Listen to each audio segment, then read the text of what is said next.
to the Fantasy Footballers Dynasty Podcast with Borg, Betz, and a baller.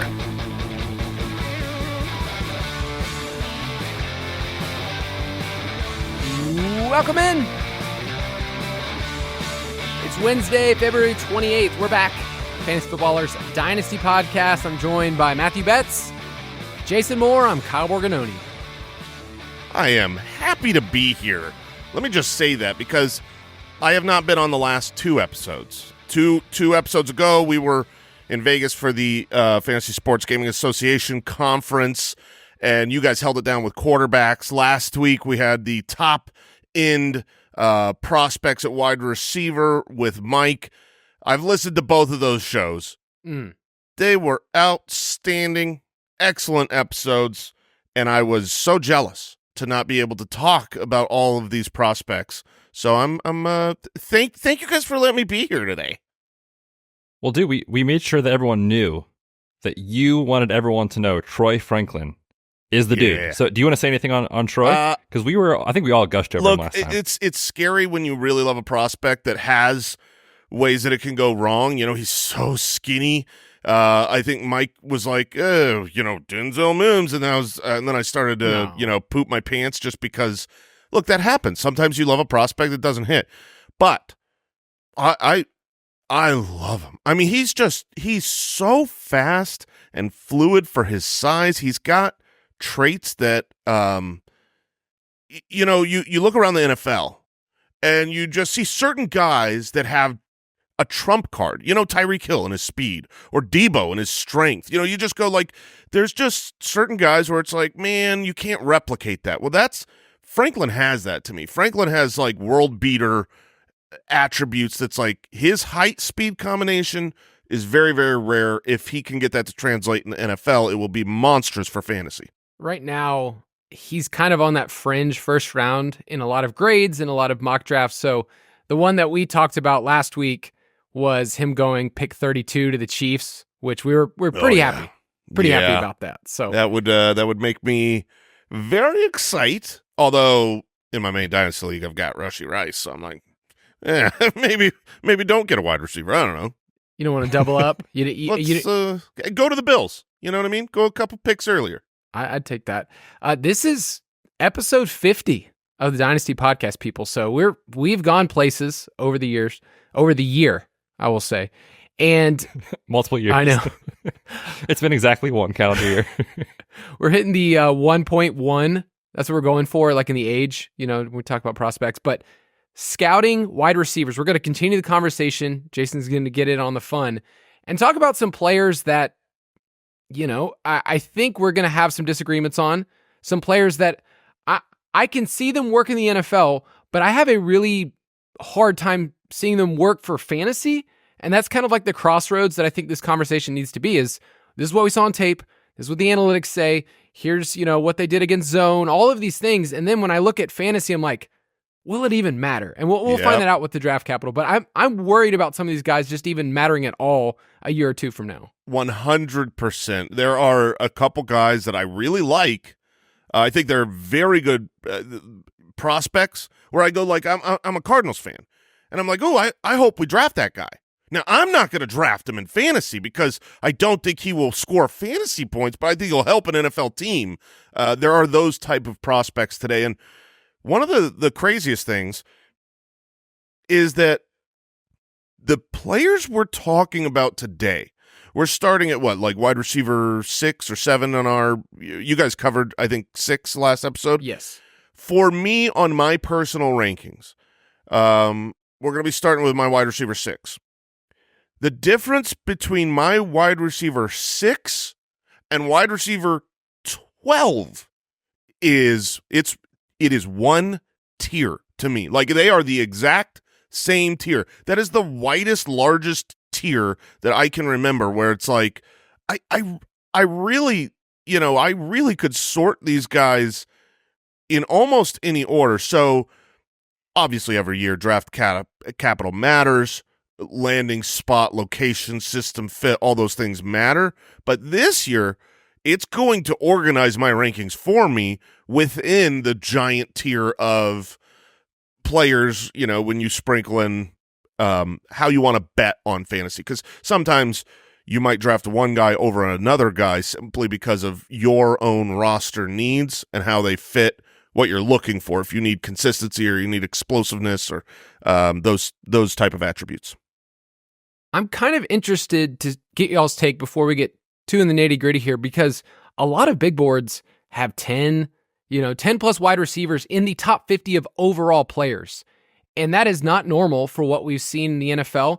And I will just say that's not probably going to happen on the NFL draft. Like, things will change. There'll be other prospects. But to me, that's just a bit alarming to see that there's going to be 10 wide receivers taken in the first 50 picks is, kind of like a lot more than what we're seeing. I mean, there's not a lot of premium players at other positions that we've seen in the past. I mean, you have quarterbacks at the top. No running backs we're going to talk about at all, really, in that top 40, top 50 overall boards. But I don't know, Betz, was that alarming to you when you're seeing the kind of consensus? Like, we're at this point now, we're getting groupthink, and I don't know, that just seems like a lot of wide receivers for the NFL to deem worthy of a top 50 pick. Yeah, I think it's one of those things where it's kind of exciting because, when you see all these guys get not just round 1, but probably round 2 or 3, day 2 draft capital, immediately you're like, okay, these guys have a better chance of hitting. But then you also have to remember, like, they're going to situations where they have to step on the field and produce as a pro, which is not easy to do, especially when they go to situations where there's other guys there that can already do it. So a lot of the guys that we're going to talk about today, I think are going to miss. And the consensus around this class is, oh, it's so deep. These guys are so great. There are so many guys on this list that I'm like, I don't get it. I'm not as high on as maybe other people or the market. Lots of red flags in a lot of these guys' profiles. So even though like some of them will go, round 2, round 3, it just feels like it's one of those situations where we kind of could be looking back in a year and we're like, remember that class that was supposed to be so great? Yeah, well, there was a lot of misses there too. So that's kind of how I see this group going today. I think this is going to be kind of where rookie drafts are won and lost, so to speak, where like if you find kind of the 1 or 2 guys that might emerge from this group that we're going to talk about, you're going to be happy, but I think there's a lot of landmines too. I agree with what you're saying in concept, but I do think this year is better than most years. I don't think it is weird or bad or alarming. Doesn't put up any red flags to me for 10 wide receivers to go in the top 50 of the NFL draft at all.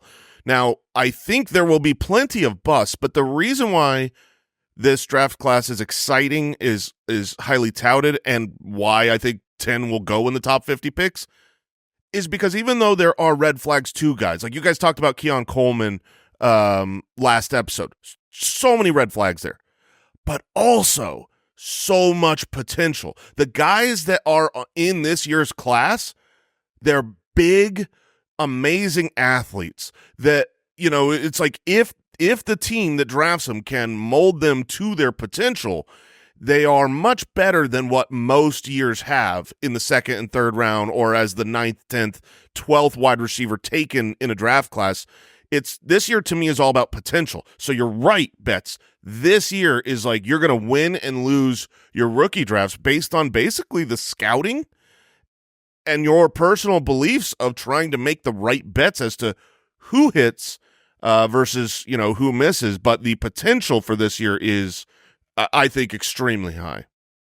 And for the NFL purposes, I mean, you want to take swings at this position. It's not, I can look at the data and I love looking at like, oh, well, based on just first round picks alone, there's probably at least 2 of them that are going to bust based on historical rates, but it's worth taking the swing at, because if you get that hit, even somebody in the 2nd round, like Rashee Rice last year, it's like, oh, you have a wide receiver for years to come that fits your system, that you know how to work. So I'm excited to talk about these guys, but I need to make sure before we go any further, because time is of the essence, people, for the UDK Plus. If you go to udkplus.com, our 2024 Dynasty Pass is here, is loaded with content. The rankings we're going to talk about today, I mean, Jason and I even messaged me this morning, like, we updated them for this show from when we started doing the research a couple weeks ago to yesterday and the day before. Like, this is an evolving thing.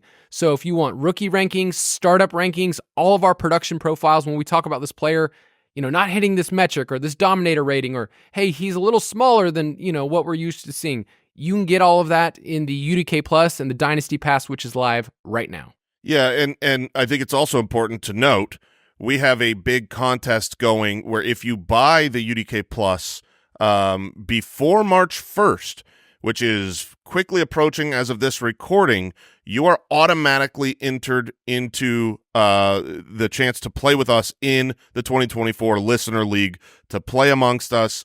So udkplus.com, it's the quickest, easiest place to buy it. People are always like, where is there a resource where we can get like everything at a glance? You know, see the usage and the measurables and the production and it's all there for every single one of these rookies. So udkplus.com. Yeah, and next week we will have a post-combine update. So the combine's happening this weekend. We will get a brand new, fresh update for the Dynasty Pass, even a brand new rookie mock draft. So get all of that at udkplus.com. Let's talk about these wide receivers. Hey, rookie. Welcome to the NFL. Last week, we talked about a couple of benchmarks, not as this is the end-all be-all, but there are certain thresholds we like to see in prospects, and we've done some deep look at some data of round one wide receivers and then wide receivers that were taken on day two. And when we refer to their targets per route run or their yards per route run, we're not just stating a number to say, here's a cool metric. This is kind of what we've seen that works in the NFL. Now, it's not perfect, but a round one wide receiver, the guys we talked about last week, we said we want to see them average 28% on their targets per route run and 3.16 on their yards per route run. For day two wide receivers, which is going to be a lot of the guys we talk about today, we need that number to be about 28%, and then their yards per route run is around 2.7. And I give those numbers to say that each of these players we talk about today, there's going to be things we say, man, this is really, really good, or they're really good against zone, or they could really fit a scheme as a slot wide receiver. But we're also kind of looking at the film, looking at the hit rates, and trying to figure out how do they translate to the NFL. I mean, that's the whole conversation with Keon Coleman is I can see it, but I also could see how he could not translate to 2024's NFL, which is very different. Like, would you guys say Keon Coleman would have been one of those players 10 years ago, 15 years ago? It's like, oh, that dude is locked in round one. I mean, it just felt like a player. He's already kind of getting round one buzz right now, isn't he? But I know what you're saying, Kyle. Like, old school, big bodied, yeah, absolutely. He's just fallen out. I just looked at grinding the mocks. He's like at 34. So he's just outside of first round now. He's kind of slid, but yeah. I think we're starting to understand this more. And I talk a lot about, how does a player do against zone? Because that's what the NFL does. So those are some of the things we'll bring up. But last week, if you want to go back to that episode, Marvin Harrison Jr., Malik Neighbors, Rome Odunze, Keon Coleman, Brian Thomas Jr., and fire Troy Franklin. But now, hold on. You said that like he needs to lose his job. Okay? You know what I mean? Like, we're not firing Troy Franklin here. We're saying, like, get him out of the league. Dude's not even in the league. Yeah, like the hotness Troy Franklin. There you go. He's got the afterburners. We're going to start off with a prospect that I think could be polarizing. I think as a whole, I know Jason and Andy, you guys are very excited to talk about this young lad, but I just need to say on the front end, I think a lot of people are just so curious why this guy shows up so high, not only in our rankings, but in a lot of pre-draft boards. So it's Lad McConkey out of Georgia right now in our rookie rankings. He's now at wide receiver 6, which I feel terrified to even say that. But Jason, I will let you start talking about Lad because when he came to Georgia, he wasn't highly recruited, but he's a 2-time national championship winner. But the sample size is really, really small, and I'm scared. Lad McConkey. Look, when I first started watching him, the first half of the first game, because Andy had kind of claimed him as his dude. Andy loves Lad McConkey, is very confident in his ability and his skill set. Says he's a great wide receiver. So I start watching him, and the first half of the first game, I'm like, I don't know. He looks a little undersized. He's, I didn't like the production profile. He never had a 1,000-yard season. Didn't do a lot that I want to see on paper. Then I watched more. I watched basically every single one of his routes for the entire season this year because I wanted to be sure on him. It wasn't a lot of routes. No, it was much easier than a lot of players to watch every single route. But he's good. He's fast. He's got very good hands. He's an excellent route runner. He knows how to make space and get separation. There wasn't much to dislike. I wish he was 200 pounds. If he had another 15 pounds on him, I think he would be, a surefire first-round pick. He's right now still he's probably a middle of the second-round pick, according to what we're seeing out there right now. I worry fantasy value-wise that he will be a slot wide receiver and be one of these players that is good for the NFL and not great for fantasy. It will depend on where he goes, where his location is right now. I'm trying my best to rank these guys pre-NFL draft based on, do I think they're good? What's the likelihood that they're going to hit, mixed with if they hit, how high will it go? But Lad, he's good.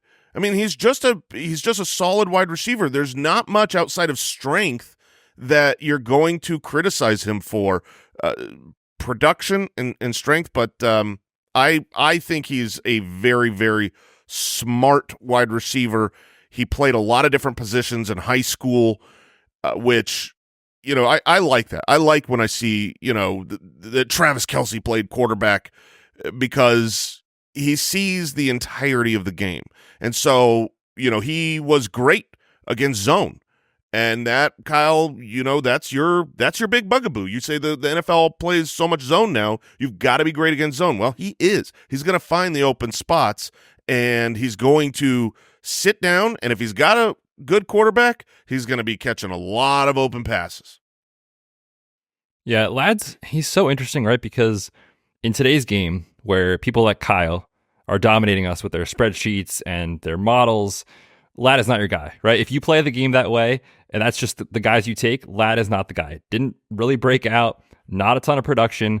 Some of that this past year was due to injuries, dealt with back, knee, and ankle injuries, so it was a very limited sample size this past year. But I agree with Jason, just the tape is good. And if you're someone that follows tape more than the other stuff, then you probably are really going to like Lad McConkey. What's interesting about him and kind of the way we've been talking is, we're concerned, is he only slot wide receiver at the NFL level, which I do share that concern. But when you watch him on tape, you might think, okay, is he only running these little dinky kind of whip routes or little out routes? He's not. Especially 2 years ago in 2022, he was running a bunch of stuff down the field. So he does have that in his game.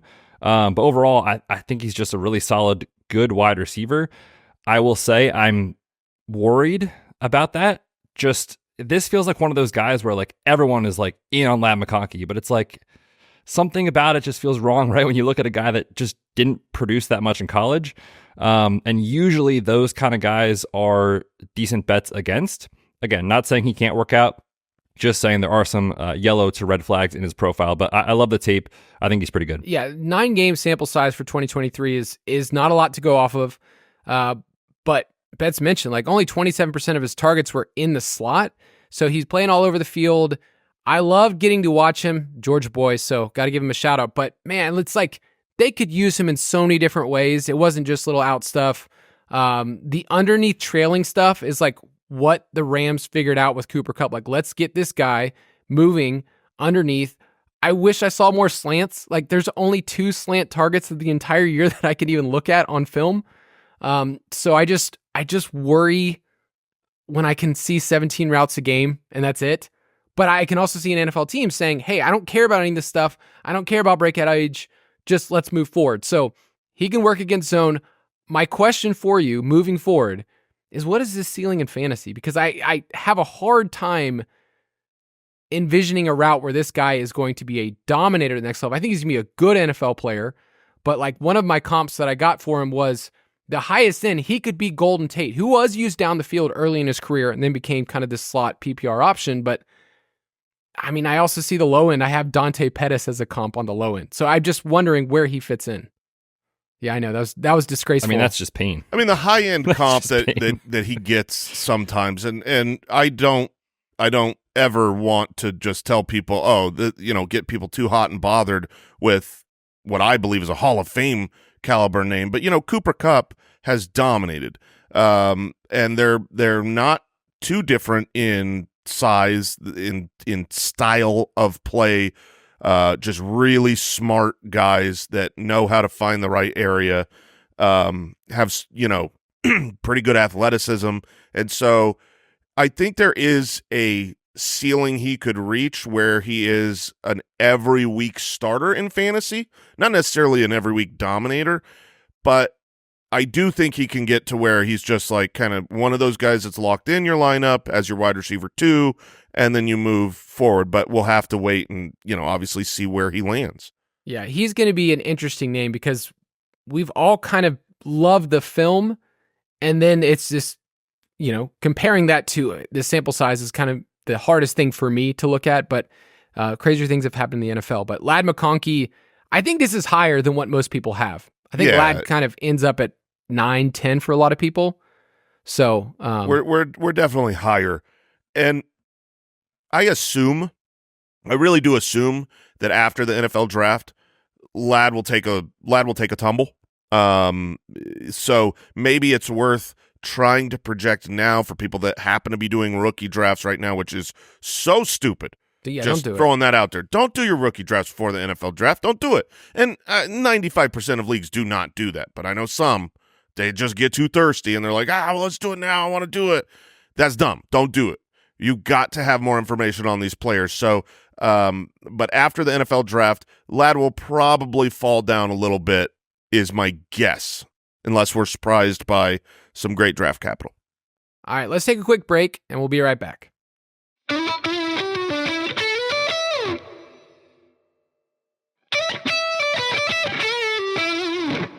All right, we're back, and we're going to talk about Texas' Xavier Worthy, who originally committed to Michigan, had some NIL issues, but super young. I mean, his breakout age is the youngest in this class. It was 18.4, and he's not even 21 years old. So Xavier Worthy had a ton of production, but when I look at where he was lined up on the field, where they threw to him, it was different for every single year at Texas. Now, they had the same exact offensive staff because it was Steve Sarkisian, and yet, 1 year it was kind of like intermediate stuff. In 2022, it was a lot of deep stuff, even though he had an injury. And then last year, it was a lot shorter. So I'm trying to figure out how he was used there and how he could translate the NFL. He's 6'1", but super thin, 172. And we've seen players like this that can work in the NFL. Jordan Addison's kind of the most recent one. But my favorite comp for him is he's just a taller Hollywood Brown. And I think Hollywood has bigger top-end speed. But Worthy's an interesting player because the production is awesome, and I think he can work at the NFL level. And Betz, I'll let you start first because you really liked his tape in terms of like pure speed. Yeah, this is interesting. You and I were talking before, a couple days ago before this show, so I'm interested to get your take, but you were like, I don't see him as fast as everyone thinks. And my first note was, this dude has speed for days. One of his first games at Texas, they get him on just a quick hitter on the sideline. Dude blows by everyone, and you can see the track speed. And actually, in a little side note here, in the betting markets, which you can bet on the NFL Combine this weekend if you're one of those people like Kyle, he is the betting favorite to lead the wide receivers in 40 time. So just for reference, that's kind of how he's viewed as just this speed guy. That is a little bit of a pigeonhole, I think, when you think about Worthy, where you're like, okay, is he just a downfield speed guy where you're like hoping for a long bomb? I don't know where I land on that yet, quite honestly, because as Kyle said, his year-over-year kind of evolution as a player was just so different with each system that he played, where like sometimes he was that guy, but other times it was like little quick hitters and screens and just yak stuff. So I don't really know how he truly wins in the NFL. I don't know if it's a nuanced route runner. I don't think he has that, but I mean, you think about what he can do. He's lightning fast, in my opinion. His breakout age is awesome. He's young, as Kyle said. So I think all of those things combined with, we're going to see early-ish draft capital, right, in the second round, most likely, for Xavier Worthy. I'm a little higher on him than most, I think, but I'm willing to see a scenario where it certainly goes south with a guy like Worthy. So I want to talk about his name, Xavier, because I haven't seen production guides yet. They're not in the NFL yet, or pronunciation guides. But when I would listen to the commentators, they always called him Xavier, and they pronounced the X, the Xavier. but it's Xavier. But it's Xavier Legette is how the announce. There's two Xaviers in this year's class, and one is Xavier and one is Xavier. Is how it sounded to my ears. So I'm really curious for that pronunciation guide to come out. Xavier Worthy is. I mean, his worst season was basically as good as the best season that Lad McConkey ever had when it comes to production. Breakout age is excellent. His speed is great. I have spent the majority of my fantasy career completely discounting the fantasy relevance of undersized, too light of players. It's shifted, obviously, over the last couple years. And when there is a talent that is completely worthy of discounting that.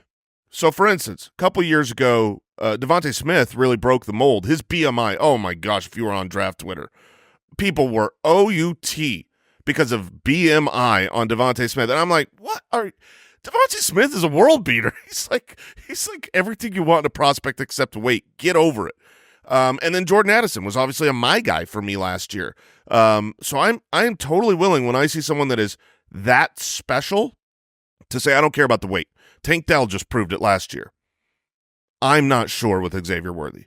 I think he's really, really good. I like this tape. But there were a couple things on tape that made me fear, and it was always basically the weight, the strength. You know, when he had not drops, they certainly would not be classified as drops, but when he had opportunities to make tough catches, contested catches, contacts coming, things like that, I saw him not come down with that ball too often. And it made me a little bit worried that in the NFL, you know, when you're dealing with bigger, stronger, faster, heavier defenders, whether or not he'll be able to succeed at his weight. I did like the tape. Overall, you know, he's my wide receiver 9 in my rankings, and overall, I like him better than his Texas teammate, which I believe both of the other guys here, Andy and Mike, have it the other way. He's a quality. He is really a quality wide receiver that I hope can overcome the strength and weight issues. But obviously, his speed is his trump card, and I think what might have happened to answer the question of like, why did he stop being used so much downfield and go shorter and shorter on like the depth of target? Sometimes when you've got like your dude for your team where you're like, that's our best player, that's our playmaker, they're just trying to manufacture touches for him. They're like, we got to get the ball in his hands. And I think as he, you know, went into his third year for Texas, they're like, let's just find ways to get the ball in his hands. So he had a lot more screens. And I think that is a testament to his playmaking ability rather than a detriment to his ability down the field. I like Worthy a lot. I like him more than Mitchell, like you, Jason. I love the production early on. I love, he had a monster game against Oklahoma, which at the time it was like, as a freshman, he just looked like the best player on the field. This past year against Alabama, like he showed out in, an NFL style defense. Just some great plays, including like a Willie Mays over the shoulder kind of catch. I found him to be tougher after the catch than I thought for his weight. I'm not saying he's going to run over anybody, but just like, oh, this is a tough dude. And so I can see what you're saying, Jason. Like that won't work at the NFL level because the dudes are way bigger than the college whoever's you're playing against. But when I mix in the early production and however he tests, like I think he's going to be a solid pick in rookie drafts. Like I could see him creeping up kind of as a fringe first round rookie pick to early second round that I would be happy to have on my team. I agree completely. My comp for him, and I don't know if you guys will agree, he's not quite as fast and the size isn't there, but I see Jerry Jeudy to me where he's talented, and I'm not sure when he gets to the NFL if it's going to meet the hype or not, but Jerry Judy's still relevant. Yeah. Can I say one more thing about Worthy before we move on? I know that the drops are a big factor with him, and I saw that too. I was just curious, Jason, if you noticed that more, and maybe you don't remember exactly, but if it was his 2023 tape or his 2022 tape, because he did. No, I was going to say he did play with a broken hand in the back half of 2022, and you saw the numbers. Like, he had his worst season as far as his drop rate, worst season as catch rate. So I definitely saw a lot more of that, but I agree there was some flashes of that stuff on 2023 as well. For me, and this is just, everyone can agree or disagree, but I make the active choice. I only watch the latest season unless there is an injury reason where I need to go back. Like with Blake Corum, I wanted to go back and watch 2022 because of his ACL injury, and maybe he was slowed down in 2023. Something like that will make me look back. But I think I've fallen away from traps that other people have fallen into. So wait, I didn't fall in. I avoided traps. You avoided them. Were you setting the traps? The college guys, like, I'm not a college guy.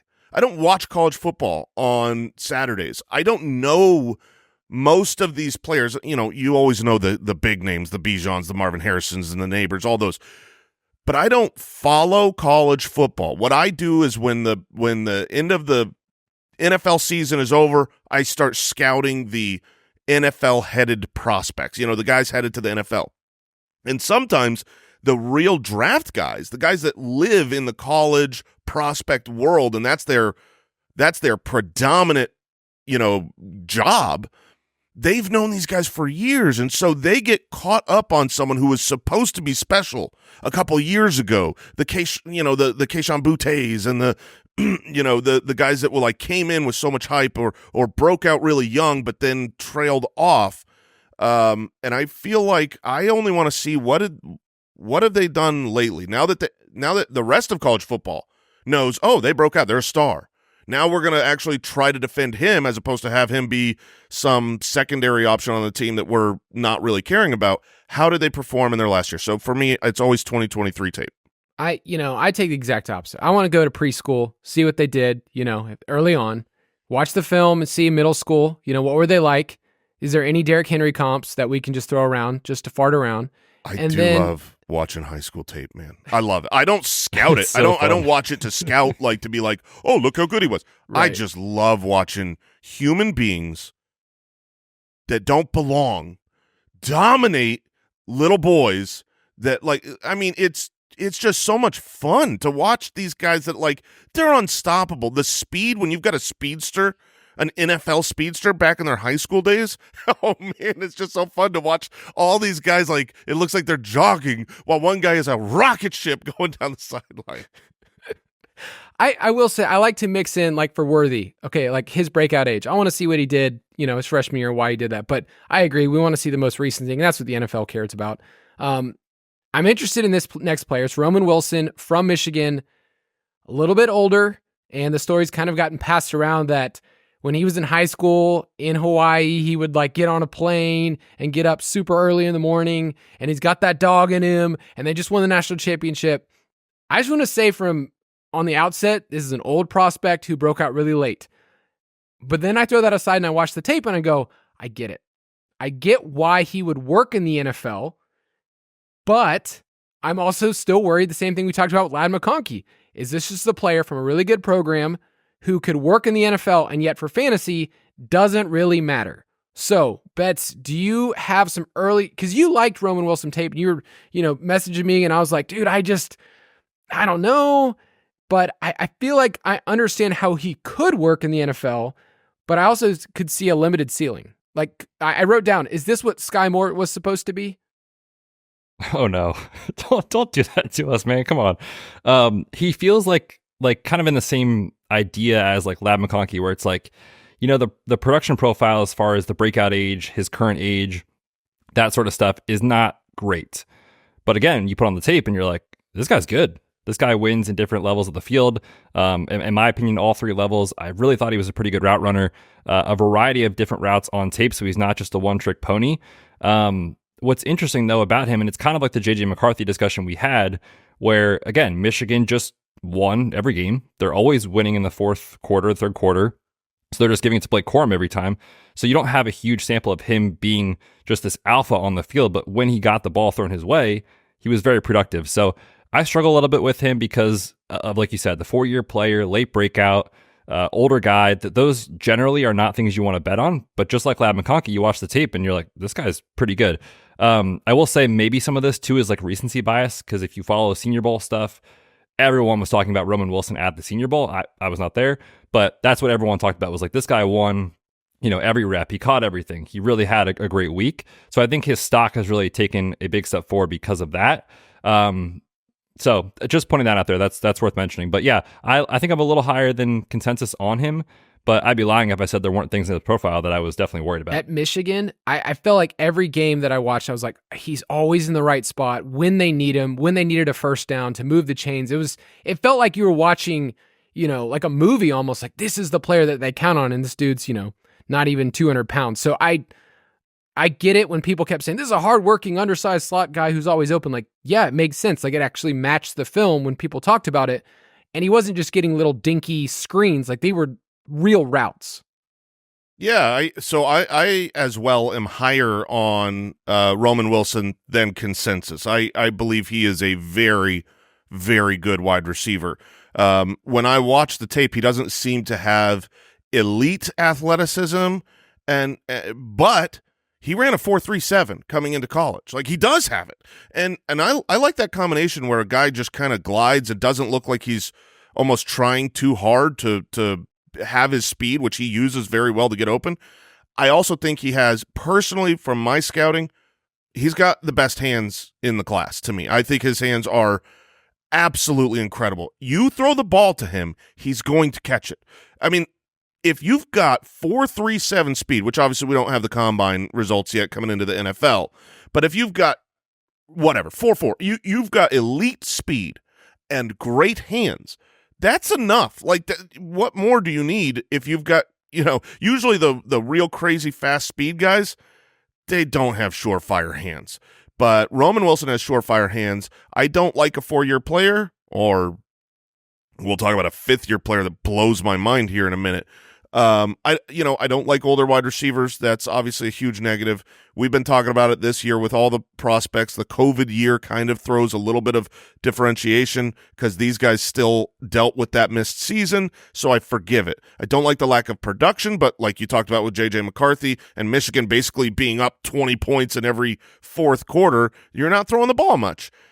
He's a really, really good prospect. And if you are a 4-year player, if you are a senior, and you're not coming out early, I want you to go be the buzz at the Senior Bowl like Cooper Kupp was, like Deebo Samuel was. And there is no doubt everybody that was there, unrelated to one another, not just echoing, live while it was happening, everyone was talking about how Roman Wilson dominated the Senior Bowl. So I'm in on him.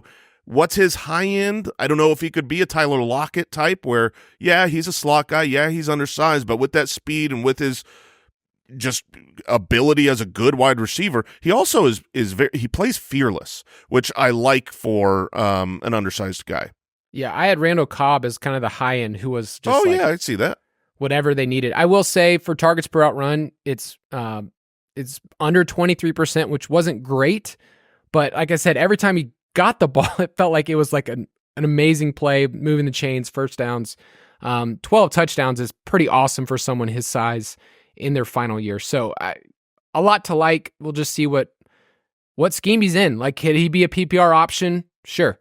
But it kind of matters where he goes. I will say this. We've talked about Lad McConkey, Xavier Worthy, and Roman Wilson. 3 very good quality wide receivers that I think will have a good NFL career. These guys do not have these aren't the ceiling top 3 wide receiver overall type of fantasy assets that some of the guys we're talking about the rest of the show have in their, range of outcomes. Yes. And I wonder in rookie drafts when we get there, there's kind of a blend on, I already have a pretty safe team. I want to shoot for the moon. It's like, yes, that makes sense if you want to shoot for some of these guys who have a really high ceiling, but there's nothing wrong with adding a player who just has a really good college profile. Like Roman Wilson also returned kicks, and so he's getting a lot of Jaden Reed comps. Like, yes, when I looked at Jaden Reed last year, I wouldn't have said, man, this guy has a massive ceiling, but this could be a good NFL player for your team that slides in as a wide receiver 2 flex for a couple years, as opposed to a player that Jonathan Mingo's. Like I think we would have said, Mingo, he could be the one in the offense. Look at the size. They took him early. And I don't know. Has the ship sailed on Jonathan Mingo? Yeah. I think so too. Yeah, I think gone. I think it's gone. So dead in the water. Oh man, just sitting next to the Titanic right now. Just next to Huge. Next to Leonardo DiCaprio, just the bottom. Yeah. Cool. Let's take one more break and then we'll talk about these other guys.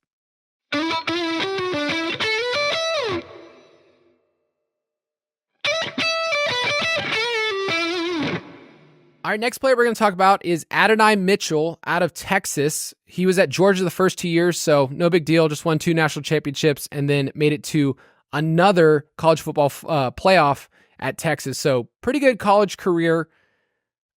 On a lot of boards, he's kind of like the 6th, 7th wide receiver. Like I just saw him go in a couple of mocks at the end of the first round, and I get it. 6'4", 196. There's a lot of red flags when you look at the metrics. So his yards per route run this past year, 1.72. That is not good. His zone yards per route run, 1.75. Also not good. So when I look at his tape, I can see it. And then when I wrote this down, it's just there is so much erratic play here that I just have no idea. The range of outcomes for him is massive. But I think the best compliment I can give is he's diet T. Higgins, and that's about as high as I could see him go, but I could also see a lot more downside here. So I'll let you guys talk first, then I'll come around and give my final thoughts. But Betz, I saw flashes. Did you see those same things? There's definitely flashes on tape. It's just so inconsistent, rep to rep, where like one play, he looks like a dude, and the next play, he's just a guy out there. So I am not a huge AD Mitchell guy. I get it from the size, kind of traditional X receiver thing that the NFL probably is looking for. But you mentioned some of the red flags. This is one of the guys that never posted 2+ yards per team pass attempt. That's been a sticky metric. So you have a guy who didn't really produce. You have a guy with a late breakout age, and you've got a guy that just hasn't been efficient with his opportunities. You mentioned a career best 1.72 yards per route run. Quite terrible, honestly. So this is a guy that I think could sneak into like the back of round 1 that helps the NFL more than fantasy, or early round 2. And I think people know the name. They know the Georgia situation, national champion. Kind of like with Blake Corum, where I mentioned, I feel like his name and kind of the situation might be overvalued. I'm probably going to let my league mates take him personally from where I'm at with him. I don't see it. I'm not a huge AD Mitchell guy. I am so genuinely upset. Like I was upset when you said that you aren't a big fan and you didn't like his tape because, it's nice. It's nice to disagree. I can't stand Adonai Mitchell. I wanted to hear the other side, and it sounds like we're all in agreement. I watched this guy, and it is worth saying. Like I mentioned it earlier. I don't know for sure about Mike, but I know Andy Mike has him high. Mike has him high too. Okay, so I was right. Both of those guys have him above Xavier Worthy, his teammate. Andy comps Adonai Mitchell to Anquan Bolden. He really liked the tape. I did not. I mean, I really did not. I kept like checking the like NFL mock draft database, and I mean, he is so high. He's like almost guaranteed to be a first rounder. The movement that has been happening with him, it's trending where it's like, and I just, while I'm scouting him, and my process, I'll look at the production and the measurables, then I go watch film, and I watch enough film, good games, bad games, whatever games I can find, really, as many games as I can find for 2023, try to do the all 22, wherever I can. Then I'll go look at the other metrics. And sometimes I'm surprised. I'm like, oh, I thought this guy was killing zone, and it looks like he's bad at zone or whatever. I was disappointed to see that. I mean, his behind the scene metrics, like you talked about, they're all trash. And I thought his play, he can't track the ball. He doesn't create great separation. Now, unfortunately, there were plays where he did have separation down the field where he didn't get a catchable pass. So you can't knock him on that all the time. But I was just really, really surprised. Now, maybe it's like when you're hyped for a great movie and it's getting all this buzz and then you go see it and it was average. And so then you hate it because you're like, your expectation was too high. Maybe that's going on for me with Adonai Mitchell. If I scouted him as my, 20th wide receiver, I'd be like, hey, he's got some good traits because he does. He's fluid. He can move his body well for being 6'4". But ironically, you want big wide receivers, but once you get to like that 6'4" threshold, there's not a ton of actual hits. The hits are great, like high end. But, this is a guy I don't think a world exists where he helps an NFL team but doesn't help for fantasy. Based on his body size, weight, athleticism, all of that, he's either succeeding for both or failing for both. I'm going to personally be bypassing Adonai Mitchell. I don't think I'll have almost any of him because I assume he will be much higher in ADP than where I'll have him ranked. Yes. I do see the path. He's tall, he's athletic, he's fast. He's not just a bad wide receiver. He's a first-round graded wide receiver. But when I look at, do I believe this guy's going to work? My notes, I said seems like a good college athlete, but doesn't seem like a special athlete for the NFL. His tracking seems mid. Doesn't seem overly fast or special yards after the catch. So to me, I didn't see. I kept going like, why does everyone have a first round grade on this guy? I feel like I'm missing something, and I was really hoping to hear what I was missing. But I am not a big fan of Adonai Mitchell. Yeah, I'm pretty much out. I mean, if you look at wide receivers taken in the first 2 rounds, which I think we would say he's probably going to go there. He's definitely taken in the top 2. 40 pick. Against zone, it's the second worst number of any player since 2014. So it's just not it would be really, really bad if he was taken there.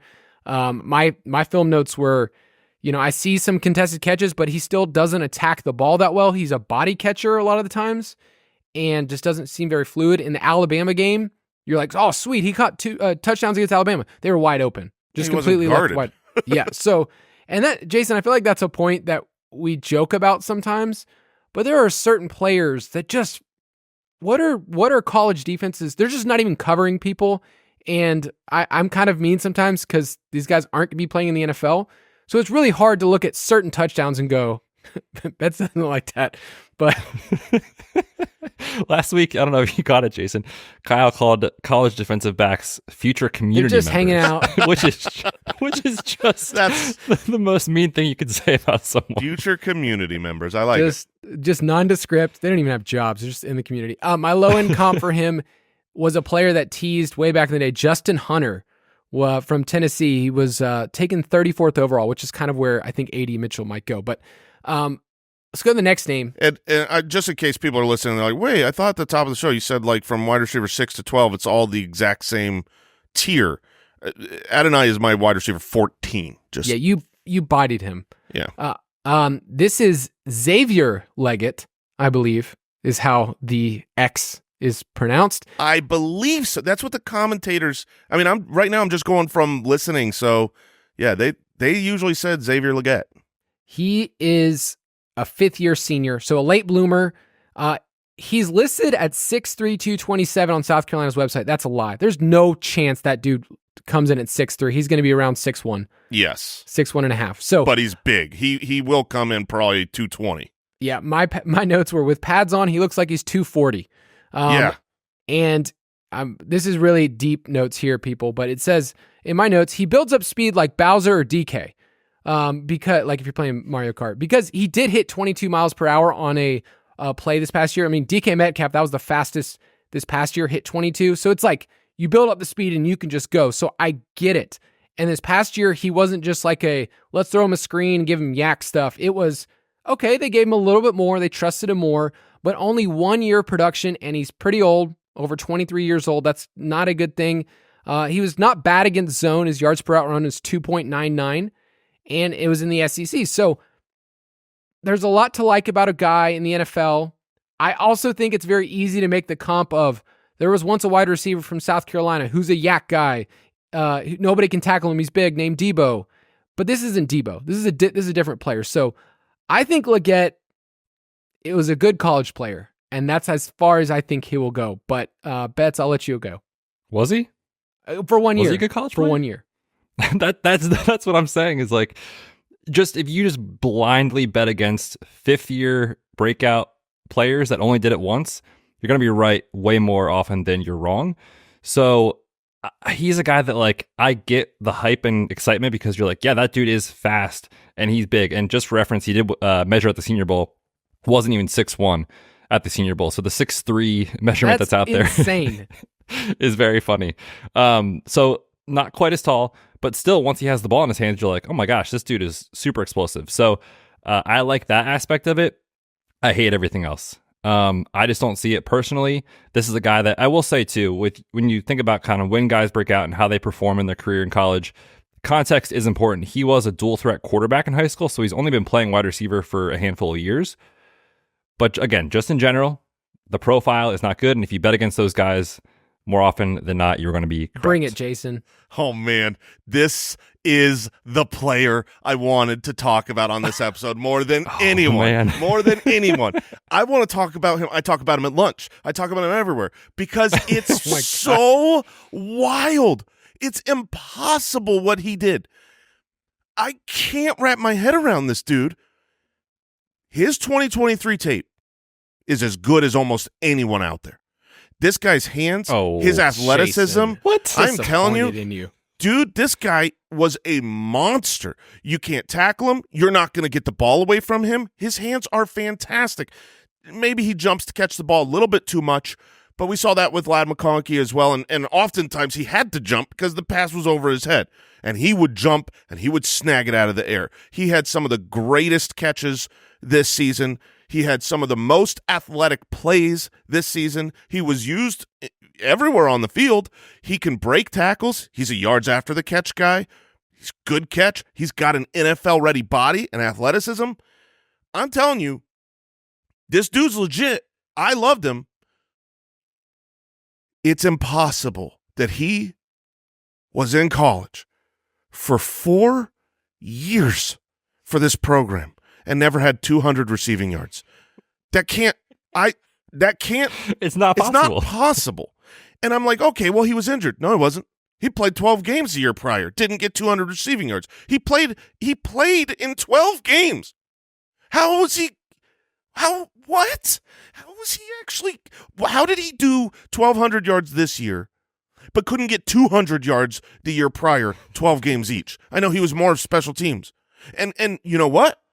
You're wrong, Betz, about he played quarterback in high school thing. That's a narrative. I have gone sleuthing on this guy. Okay, I have gone because I wanted to figure out why. How does this exist? How did a guy with that athleticism, that ability, those hands, not do anything for what is usually longer than an NFL wide receiver career? 4 years of doing nothing. It's impossible. And so I went back and I researched. I'm like, what were the injuries? Nah, he wasn't injured. Okay, I got the narrative. He was a quarterback in high school. Well, he was. He was a quarterback in high school. After his quarterback got injured, and they put the most athletic guy there to use him as quarterback. So, yes, he played quarterback a little bit, but he was also a 4-year wide receiver in high school. So he's not learning the position. What in the heck, man? What? Well, that's not good. So it's not just told good. Me he played quarterback for 4 years. I'm not banging the drum saying Xavier Legette is going to be a star. I'm not saying you have to draft him. I'm saying his 2023 film, athleticism, the things that I look for, he dominated for me, and I love the tape. But the red flags are, they're maroon. They're deep. They're dark. So red. I just cannot understand how he had so little production for 4 years and then all of a sudden was a man among boys and a monster who was as great as what I saw him this last year. If I have to bet, obviously landing spot and all that's going to come through. Betz is 100% right. If you close your eyes and you just say, I'm going to bet against fifth-year, late breakout, single-season production wide receivers, you're almost always, and you bet against them, you're almost always going to be right. If you're betting money and you've got enough opportunities to make that bet, always bet against them because you will print money. I'm going to bet on him. I am actually going to bet on him. A gambling man. I'm a gambling man. He's sticking up for the thick boys. You were just in Vegas, so yeah, right. Sense. We'll see how high or how far he drops in the draft because his profile is wild. I've never seen anyone that unproductive for that long, and I don't think there is an example. If someone out there can give me an example of a 4-year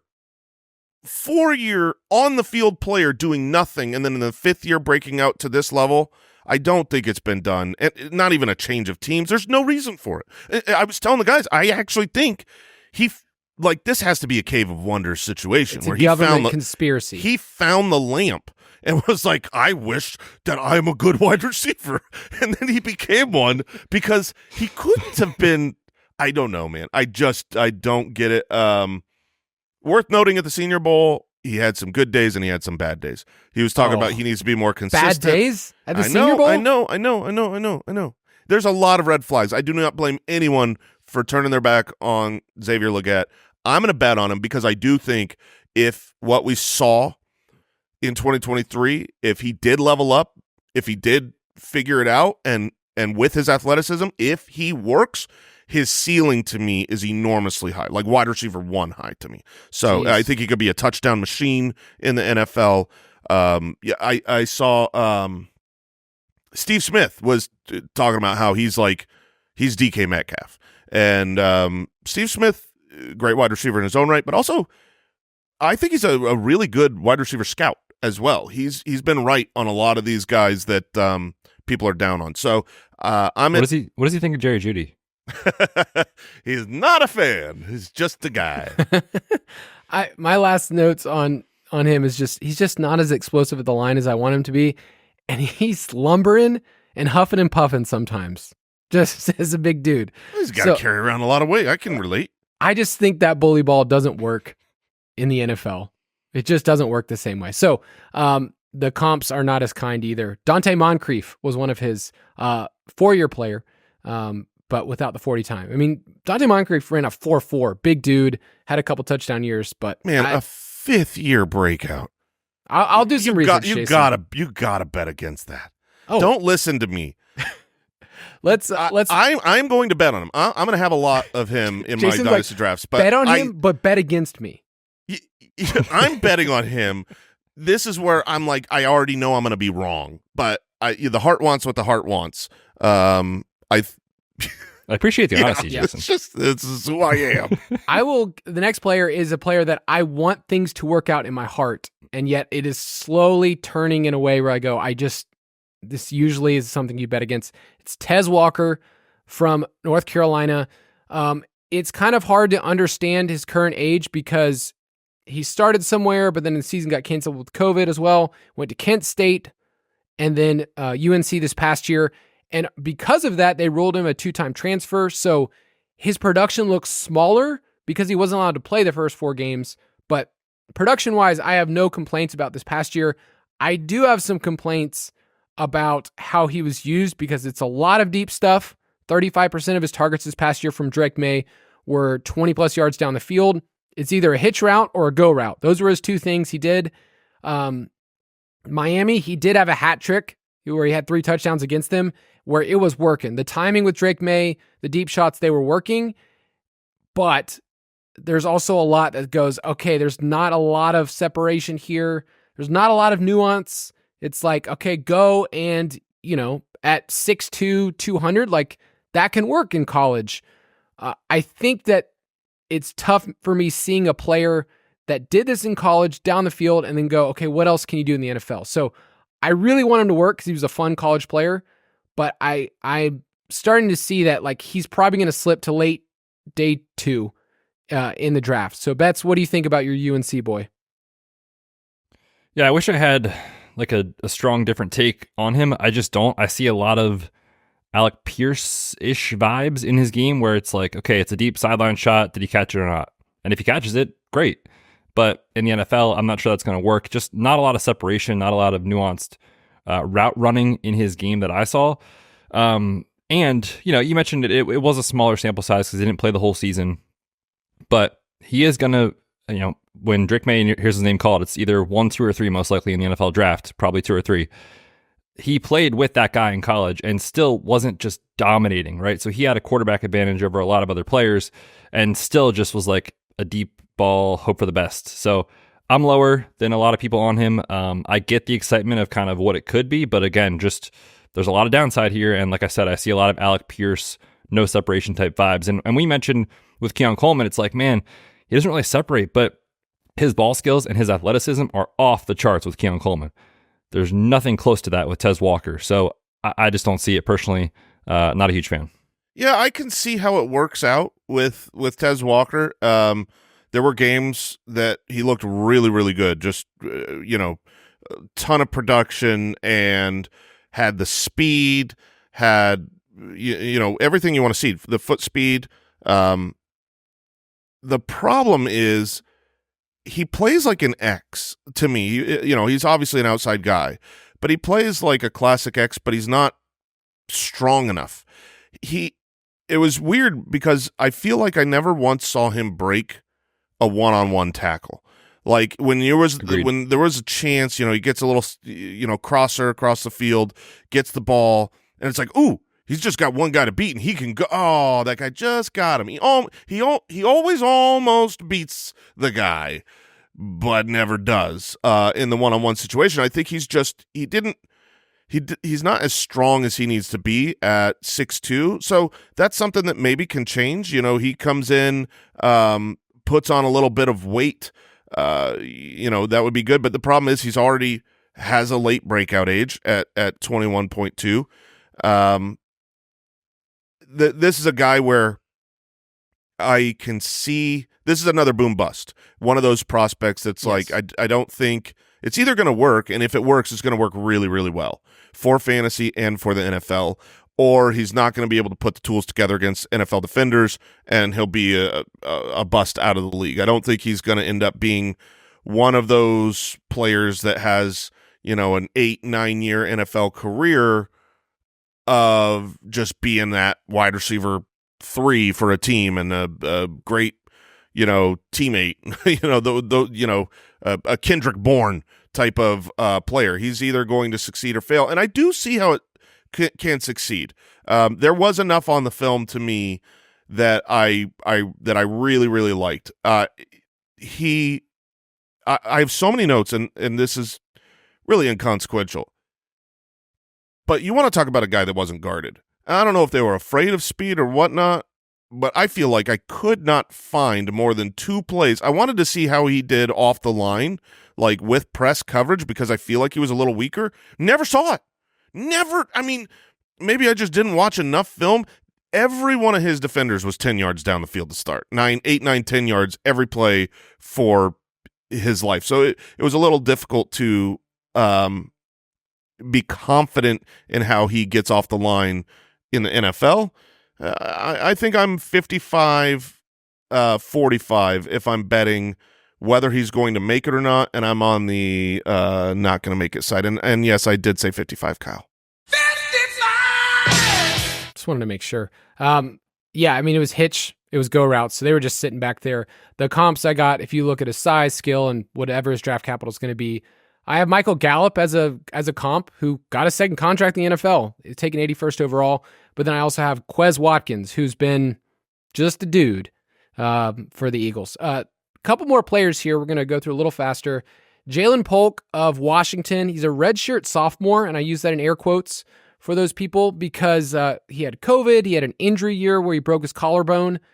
But, it was a really fun Washington team that you saw a lot of awesome production across the, Adunze, Polk, McMillan, and the highlights. If you just want to look at Polk highlights, really, really fun. If you just want to look at that on YouTube, go for it. But man, there's some highs and there's some really, really low lows. His stuff against zone is not good. And that's usually a player I just already fade from the get-go. If you're bottom 15% in zone yards per out run, I mean, that's Jonathan Mingo kind of stuff. I usually just move on from there. But I get why he would work in the NFL against Michigan State. He has some awesome film. USC, you can look at his production and go, oh, look at those touchdowns. They're all wide open too. So it's hard for me to look at this player and look at a college system and say, this is going to translate. He's just someone I'm going to be a lot lower on than consensus. And I think the NFL will probably give him 3rd round draft capital. And that to me says like, okay, that's enough. Yeah, Jaylen Polk to me was a really solid wide receiver that I see as an unspecial fantasy asset, where if this is a guy I do think works in the NFL, I do think he's going to stick around and have a place. He was a very productive player from his entire life, from high school, productive in college.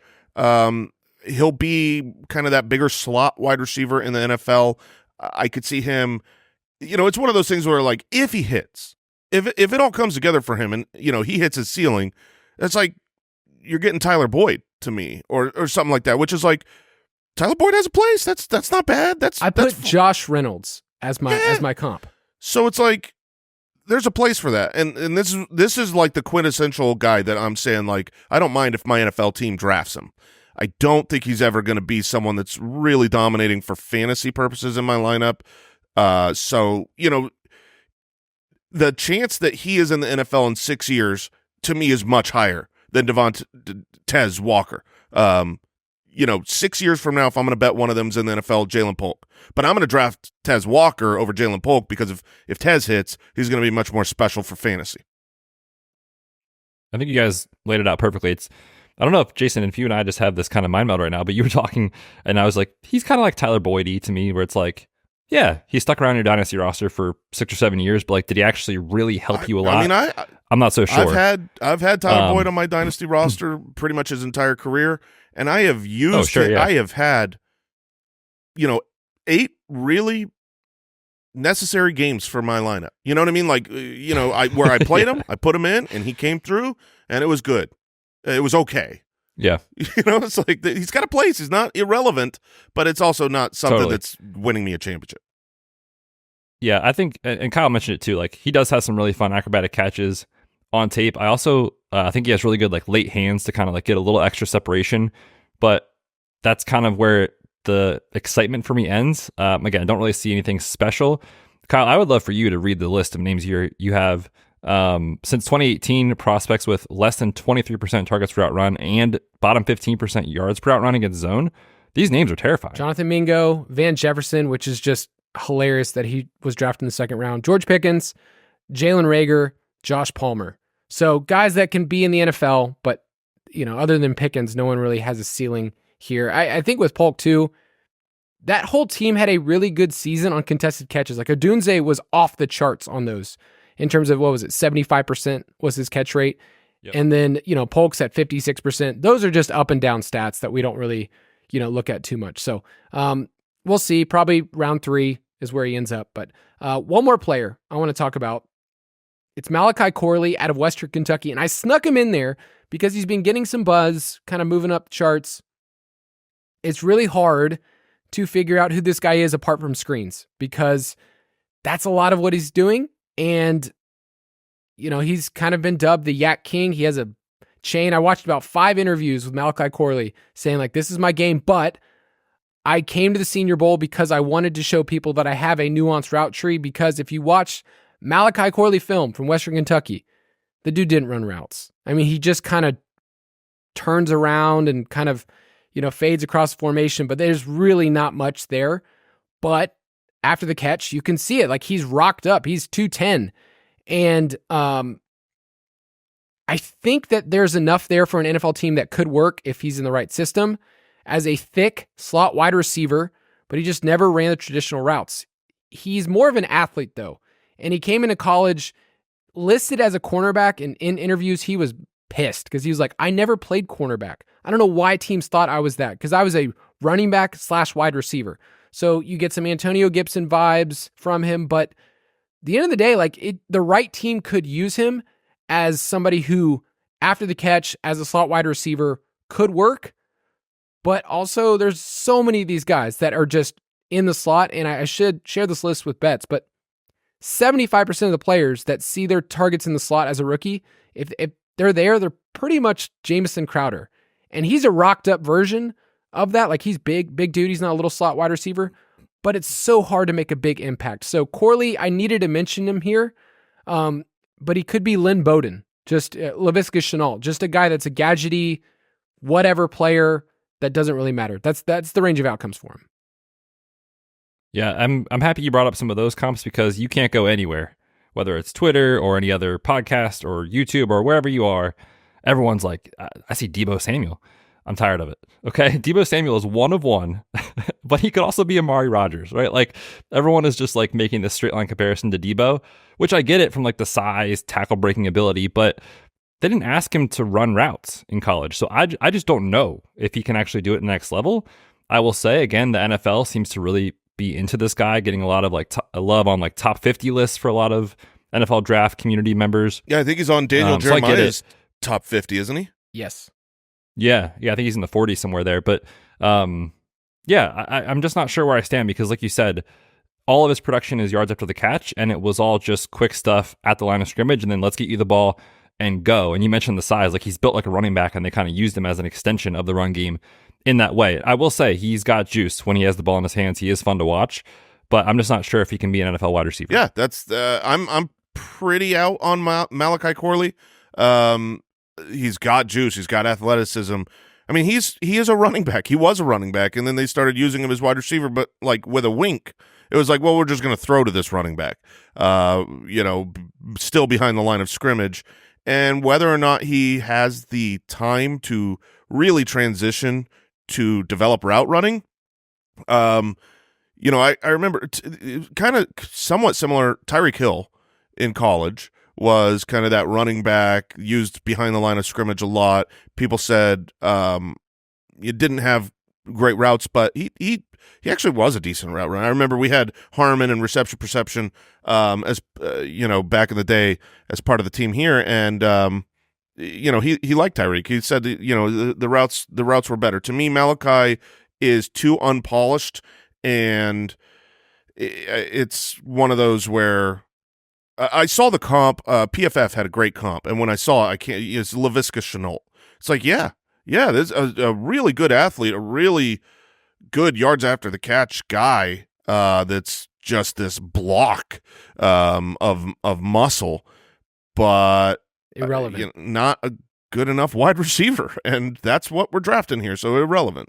Yeah, and with Twitter world is, we love these players, and Shenault was one of those players coming into the draft. It's like, this guy could be used as a Swiss Army knife. I think that's what's going to happen with Corley, unfortunately. I'm rooting for him. Like, I want him to be a thing. I love watching all of his interviews and watching his tape, but it's going to be tough from there. All right, we talked about the main names. You can get all of them in the UDK Plus Dynasty Pass, but I did want to go even deeper.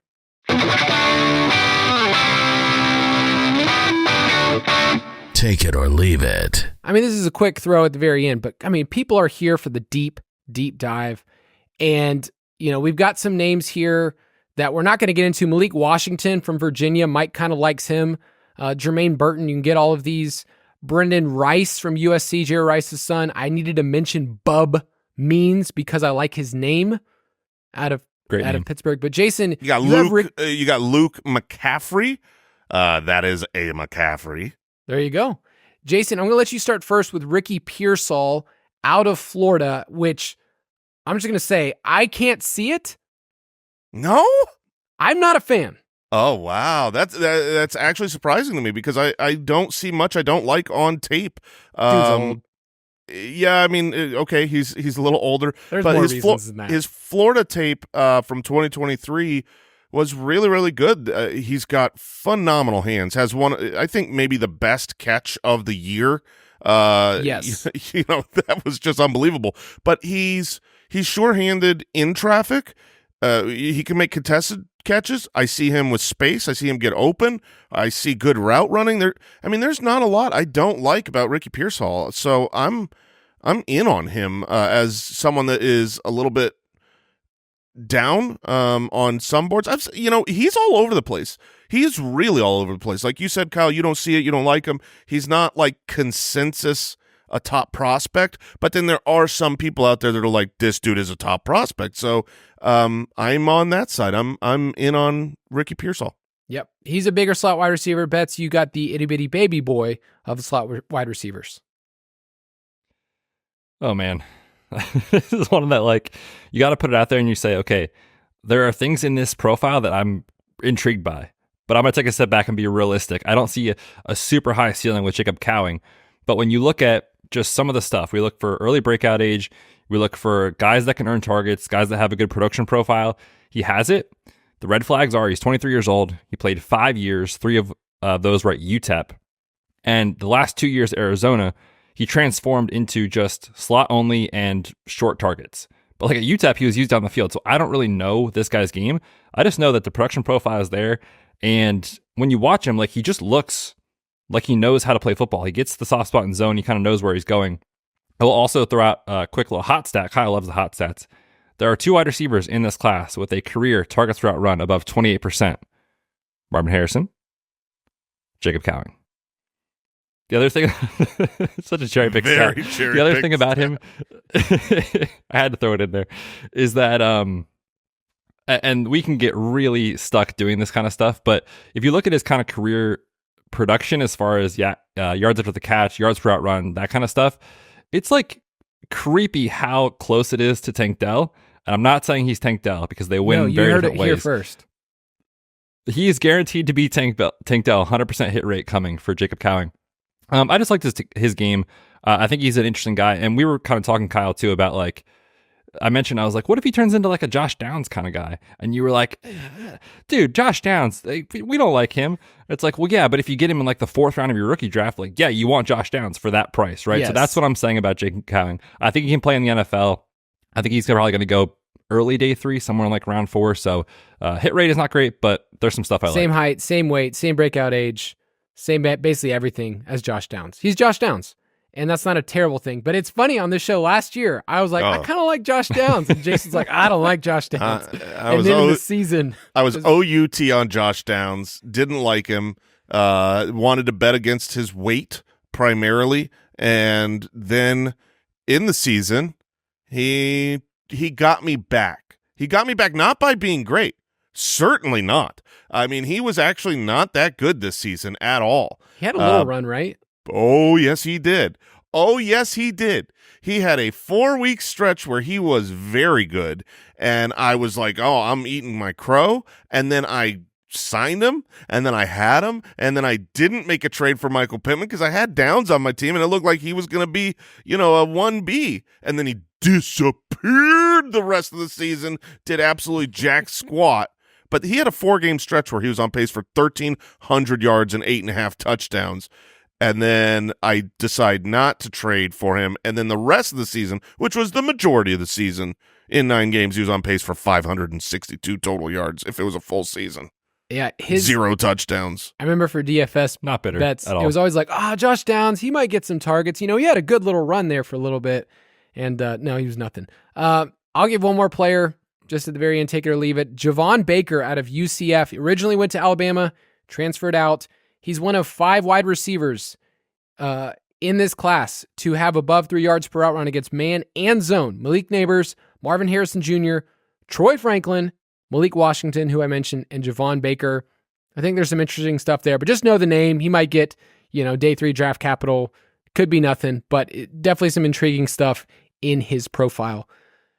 And do not forget, everyone out there, about the Ultimate Draft Kit. And by March 1st, if you want to get in on the Listener League, make sure you pick it up by March 1st, and you will be automatically entered. If you already got it earlier in the offseason when we launched it on the Super Bowl, you're already entered into it. But all of our draft rankings, all the production profiles, the usage metrics, everything we talk about on this show, it's all easy to see at a glance. Our rankings are there, blurbs on these guys. The Dynasty Pass is awesome.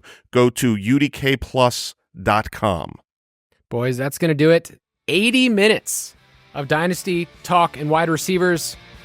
Next week, we'll be doing a mock draft, 2 rounds, right after the Combine, so we'll see you again next week. Goodbye. Thanks for listening to the Fantasy Footballers Dynasty Podcast. If you want to take your Dynasty skills to the next level, check out thefantasyfootballers.com.